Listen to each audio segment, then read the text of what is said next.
काय म्हणते गणित 62 नंबरचं की दिनेश व राकेश यांना मिळालेल्या गुणांचे गुणोत्तर किती आहे?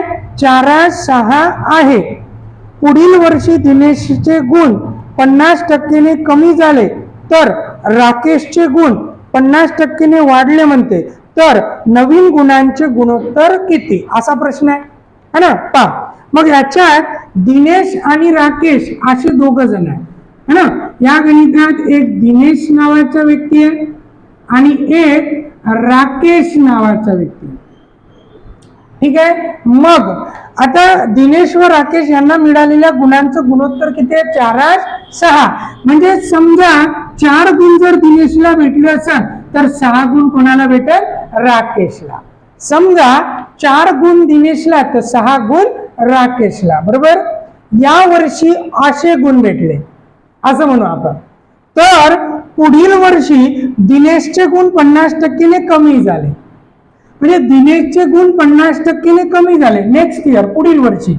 मग 50% कमी, कमी म्हणजे मायनस या 4च्या 50%. ओके, 4चे 50% 4 मधून काढून टाकले, एवढे मिळेल. आणि राकेशचे है ना 50% वाढले. मग ऑलरेडी राकेशला किती गुण होते? 6, त्याचे वाढले त्याच्या 50%. समजलं असं?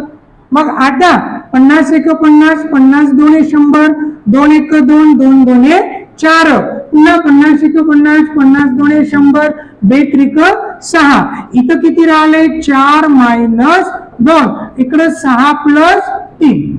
ओके, ठीक. म्हणजे 4 मधून 2 गेले, किती राहते? 2, आणि 6 आणि 3 9. म्हणजे हे जो गुणोत्तर दिसत आहे 2:9, हे कशाचं दिसत आहे? पुढील वर्षी. कारण या वर्षी त्यांच्या गुणांचं गुणोत्तर किती आहे? 4:6. पुढील वर्षी है ना, समजा आज जर 4 गुण भेटले असेल तर याच्या 50% कमी मिळाले. मग 4चे 50% किती? 2. म्हणून 4 मधून 2 गुण कमी, तर किती मिळाले? 2 गुण. आणि इकडं 50% जास्त मिळाले, है ना? मग 50% 6चे किती होते? 3. 3 गुण जास्त, म्हणून 6 मध्ये 3 मिळवले ते किती? 9. म्हणजे त्याला 2:9 प्रमाणात दोघांना पुढील वर्षी काय मिळाले? गुण. तर नवीन गुणांचे गुणोत्तर किती? तर किती? मग 2:9. असं सॉल्व्ह करू शकता. ठीक आहे, चला घ्या, लिहून घ्या.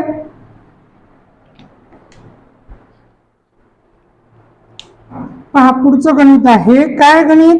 गणेशला मराठी व गणित या विषयात मिळालेल्या गुणांचं गुणोत्तर 2:5 आहे, बरोबर ना? कोणाला? गणेशला.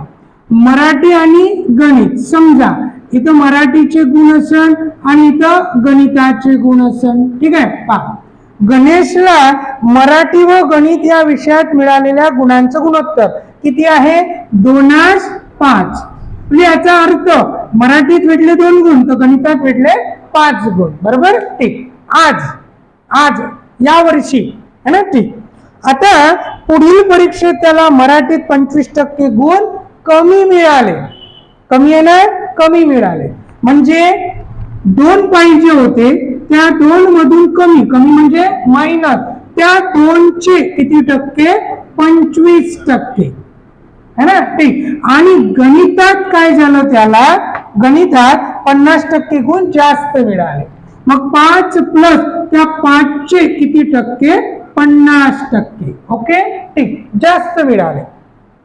साहजिक 25 1 25, 25 चूक 100, 2 1 2, 2 2 4, 50 1 50, 50 2 100. इथपर्यंत आलो. आता 2 मायनस काय होणार आहे? 1/2, आणि इकडे 5 प्लस 5/2. ओके, ठीक. आता 2 2 4 मधून 1 केला, 3/2.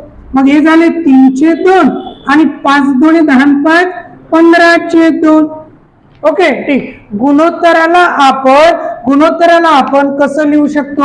अंश आणि छेदात. म्हणजे उदाहरणार्थ समजा 3/2 असलं तर आपण कसं लिहितो? 3/2, बरोबर? मग हे जे गुणोत्तर आहे या गुणोत्तराला आपण कसं लिहू शकतो? अंश आणि छेदात.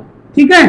मग याला 3/2 आणि या भागाकाराचा काय होते गुणाकार आणि याचा काय होते व्यस्त 2 किती 15 2 2 कॅन्सल 3 5 15 म्हणजे किती राहिले 1/5 ज्या पद्धतीनं गुणोत्तराला असं लिहिता येते त्या पद्धतीने याला असं लिहिता येते म्हणून याला काय म्हणायला लागेल एकाच मग आपल्या गणिताचे उत्तर 1/5 असं म्हणू शकता समजलं ठीक मग या गणिताचं उत्तर 1/5 घ्या मग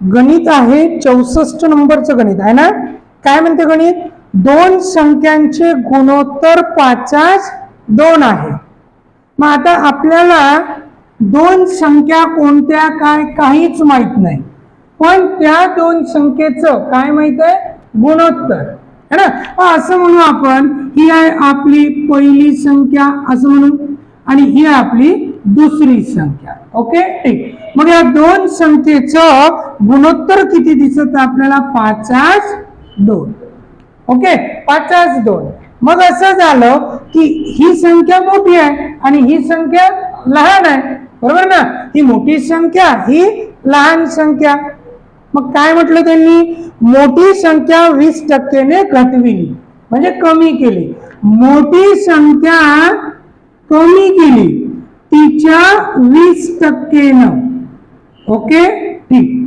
आणि लहान संख्या वाढवली है ना तिच्या 40% न तिच्या 40% न समजलं मांडणी झालं मग आता 20 21 20 5 100 पुन्हा 0 0 कॅन्सल बे 2 4 बे 5 10 मग इथं 5 1 5 5 1 5 5 मायनस 1 2 प्लस 2 2 4/5 पडलं इथपर्यंत ठीक इथपर्यंत आपण आलो पहा मग आता 5 मधून 1 गेला किती राहिले 4 आणि इथं काय राहते पहा 5 2 10 4 14/5 आत्ताच सांगितलं होतं आपण थोड्या वेळा आधी की गुणोत्तराला आपण अंश आणि छेदात लिहू शकतो मग आपण कसं लिहितो